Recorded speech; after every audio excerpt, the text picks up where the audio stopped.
Yeah. Yep. Well, he said, we want to talk to him. Well, he says he's way back there playing pool. That's him back there playing pool. Well, why they call me Kid Beman. My name was Fred Beman. You tell the difference. My dad's name was the same. That's Yes.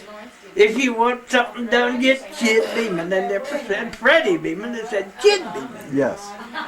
So it was 4 scientists from Lincoln. And they wanted to go out to Big Alkali out south of Valentine. They were in lakes. Yes. But what they was trying to find out, in the ocean, where there's sand in the bottom, after that water stays over there so long, now this might be a new one to you. After the water stays on, that sand gets as hard as the street, sidewalk. I don't know what does it. But that's why they wanted to go out there, because there was sand under Big Alkali, and but it went in and out, but it never set like that. But anyhow,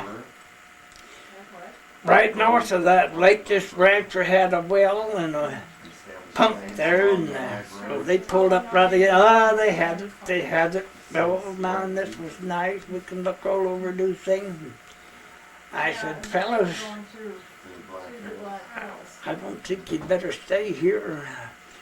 I said, I think you'd better get over there about 30, 40 yards and surprise him. Well, the hell with this. A 12-year-old kid telling somebody, you can't tell them nothing if you know it. Yes. Well, they said, why that? Right. Well, I said, if you're here and that old rancher's cattle come in the water, because you're here, they won't take water, and that old rancher's going to get mad. And the fellow said, well, Jesus Christ, Beman, there's the Lake Alkali right there. They can get water, can't they? I said, yeah, they can get water. But I said, I'll tell you what you do. I said, you go down there and you take a mouthful of that. I'll bet you $10 to nothing and you won't swallow it, and neither will they. But by God, it finally made sense of it, and they moved off about 30, 40 yards. And I said, if you got a bucket, I'll hold water for you. Okay. Well, a day or two later, here come the rancher, and he would just tickle to death that the chap over there throw his cattle. That is the rancher's living. Yes. Meat on the market. Yes. Steers, selling steers. That's their living.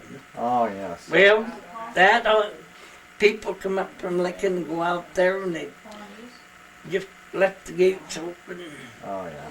Oh, they give them ranchers a hell of a time. Yet one rancher got so goddamn mad. Before they pulled right up the tank, and he went over there and asked them to park away, and they wouldn't. So they come home back home, and early morning he got up and he took his old 30-30 with him, got on his horse and rode back down there, and he waited quite a while, and finally they come out and went fishing way down the lake. He went over there with the rifle and shot all four tires out. Ouch. Yeah, yeah, that too. Well, yeah. But what burns me up, I never did find out how they got home or how they got all that. But it come to a heading, and finally Lincoln made a law. Now, if you people on vacation or going seeing the tourists, if you go out there fishing or anything, and part of that lake is on his section of land, you go in and ask that rancher for permission to fish there or anything. Yes. But now he said, now we're going to lay it on you. If you go out there like them other ones do and throw the gates open and everything and make trouble for that rancher, you're trespassing. And when you're trespassing, that's breaking the law. And if we find out, we're gonna plow it on you. Stop it. Yes, yes. Damn right. Stop it. Yeah. Go ahead and take a sip there. You know, Julie was saying how much she liked the well water here, the good water. How she thinks that tastes great. I'll tell you the truth. There I've been all over France, Yes. North Africa, Yes. part of Germany. No place, even England, has got a water like these goddamn sand. There's no place beats this water in them sand hills. Yes.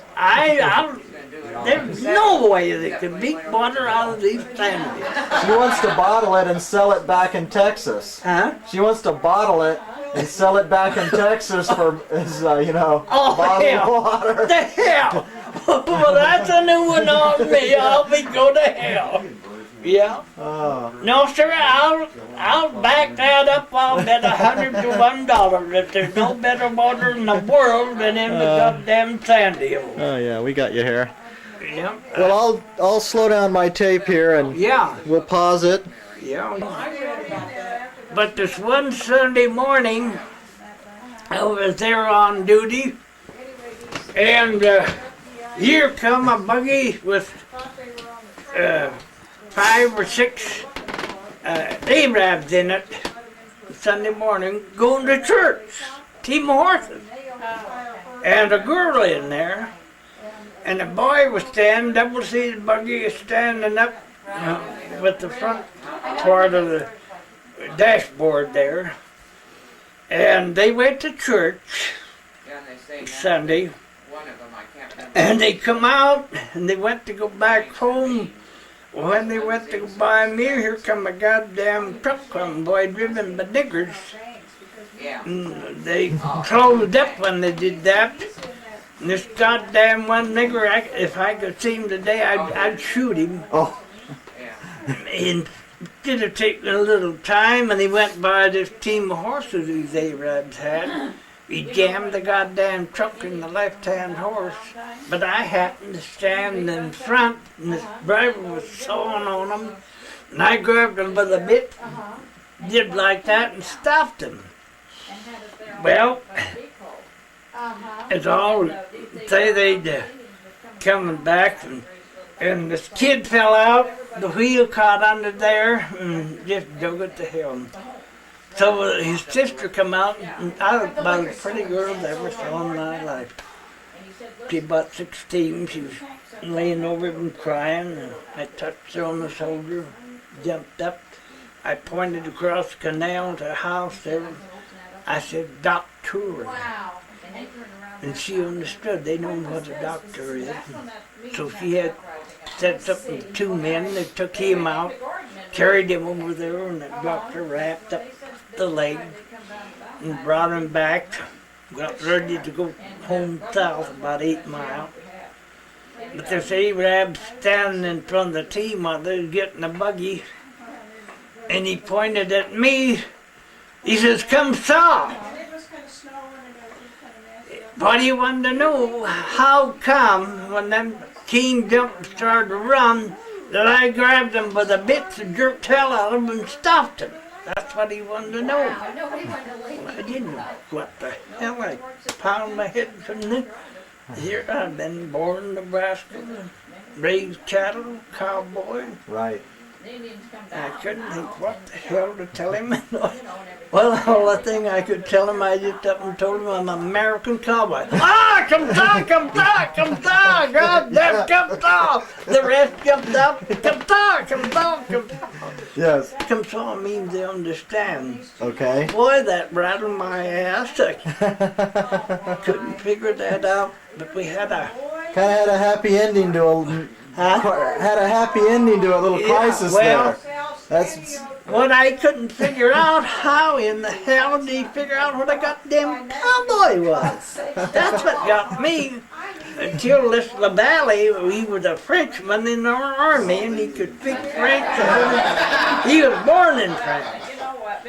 And so I asked him, and he said, Well, Beman, he says, how they know about cowboys, gunfights, John Wayne and all them heroes in the picture, cattle stampedes and everything.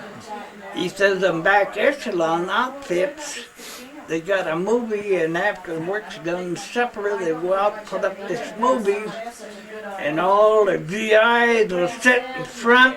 On one side is the French kids and the women, and then they tell them they're going to put on a movie that night. On this side is the Arab, and that Arab in there, he could speak American as good as he could Arab, and the Frenchman the same, the Valley could speak. Well, when the picture was going and telling about cowboys and things, he'd tell them what they was and what cowboys was. That's how they found out when I said that's what I was. Okay. They had me. I couldn't figure A little that exchange of cultures happened during a little exchange of cultures during the war. Well, yeah.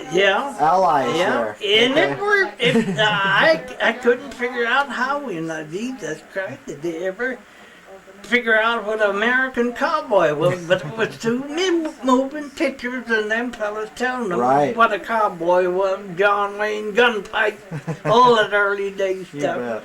Yeah. Oh, that's a wonderful one. That is wonderful. He had quite a life, but I often wondered how that poor goddamn kid, how he did. leg ever got. How he did, yeah. Well, anyway, right across the canal there, with that building there, and a British doctor come in there. So when the kid got his leg hurt, I pointed to the house there and I pointed to the sister of this boy. I said, doctor, she got two men, and they lifted him up. He was about 10, 12 years old, and took him over there, and the doctor wrapped him, prayer around, brought him back. So them Arabs, I knew they didn't have a goddamn cent, not a cent. So I thought the doctor was English and they don't have nothing. So I thought it was, well, between 1:30 and there's nothing hardly ever comes to convoy till about 5 o'clock. So I thought the English had just died off of the Arab. That's how I'd go over and pay him for it. I went over there and I told him what was what. I said, whatever that bill is, I don't want you to foot it. That was that goddamn nigger's fault to cause that. And he said, no, Beman, no way. Boy, had me again. Well, what they do, France, and them, Canada, well, I can't remember, 5 or 6 countries, they got an agreement. If one of us gets hurt and their doctor takes care of it, they don't charge a cent. Okay. Well, I said to him, the bandages cost something, don't it? Yeah, but he said, same deal. You don't pay. If our men goes hurt in your hospital, they don't pay. That had me. I didn't know that. Yeah. Oh, wonderful. Yeah, got even nice looking guy. Yeah. Yeah, well, I said, he said, if it had been the Arabs, I would have charged them, but hell, it wasn't a goddamn, but they couldn't charging them. They didn't have a cent. Yeah. That's why I went over there for it. Yes. I didn't want the fella. The British didn't get very little, them soldiers. Very damn little. Yes. It's hard life. Yes.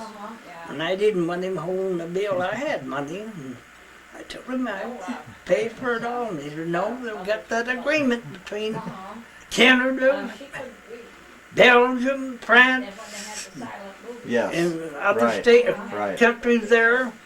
If a man gets hurt, they put some bandage him up, doctor takes care of him, and they never charge either one. Oh, wow. And I didn't know that. I didn't know that. Yeah, nice looking guy. Yeah. You bet. Well, I'm going to run in and talk to Grandma here. Okay. Kind of